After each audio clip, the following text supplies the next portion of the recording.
Hey everybody, it's April, and today I want to talk about how to make your plank perfect.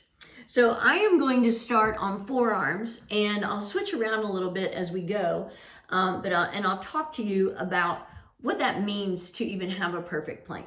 So we'll set things up. Wrap your hands around your biceps so you know you have the right distance between your arms. Bring your forearms out in front of you. You can interlace fingers if you like. I think that makes it a little easier, but that's up to you. Pull your shoulders down your back and then lift your upper back, lift your chest, pull in your belly, that's a big part, and then come up on your toes, and then we're going to shift our weight forward slightly, and now I'm going to start the timer.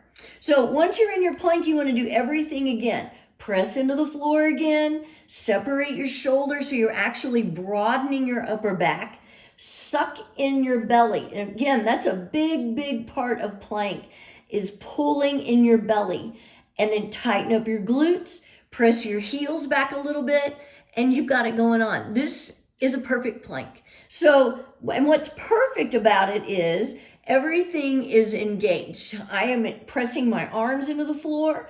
I'm lifting out of my shoulders. I'm pulling in my belly. So I'm strengthening my core, which is my belly. It's also my lower back. It's going to help prevent lower back pain.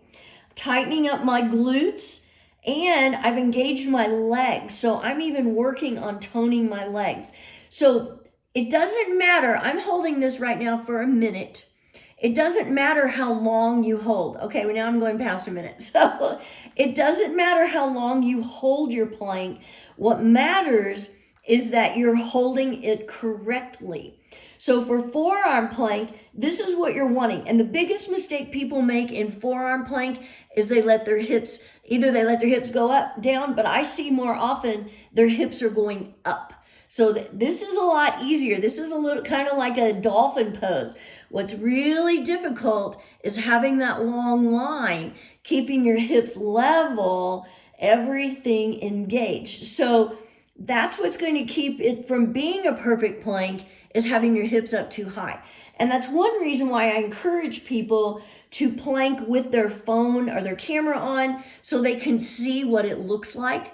Or even doing it in class where a yoga instructor or wherever you happen to be at the gym can tell you if your plank is not perfect. So 2 minutes, I'm switching to my hands. Now, for whatever reason, after I plank on my forearms, it always makes me shaky to switch to my hands. So if you notice my arms shaking a little bit, it's okay, it will subside. So, you can switch around during your plank as long as you're not switching the whole time. So if you're switching every few seconds, that's not really holding plank, that's switching your plank. So once you get on, so now that I've switched to my hands, I want to make sure it's perfect. So I'm pressing into the floor, broadening my upper back, pulling in my belly, tightening up my glutes.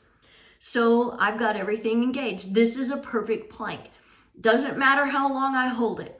It's perfect, and I'm going to get benefits from it. If you held for a few seconds or a few minutes, it doesn't matter. You will get something from this correct pose, this engagement. Now, biggest mistake people make in plank on their hands is letting their hips drop down. And this is putting so much pressure on your lower back. That is not a perfect plank if your hips are dropping, or if you have them up too high. Again, this is just kind of making a down dog or a dolphin pose, and that's not a perfect plank.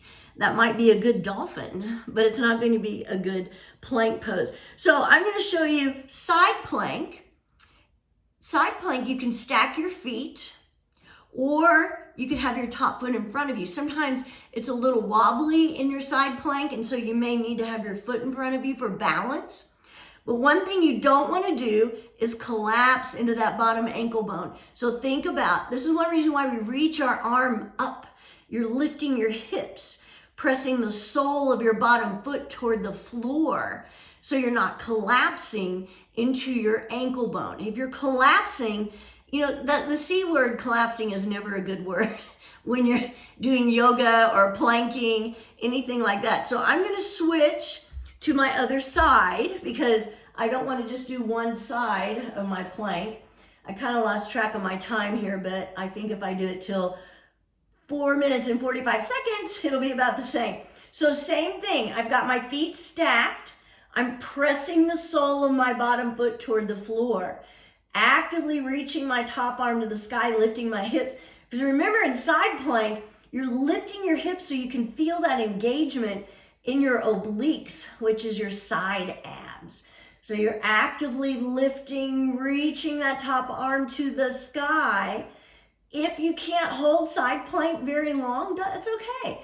You know, you hold it as long as you can with the right alignment. That, again, remember, that's what makes it perfect.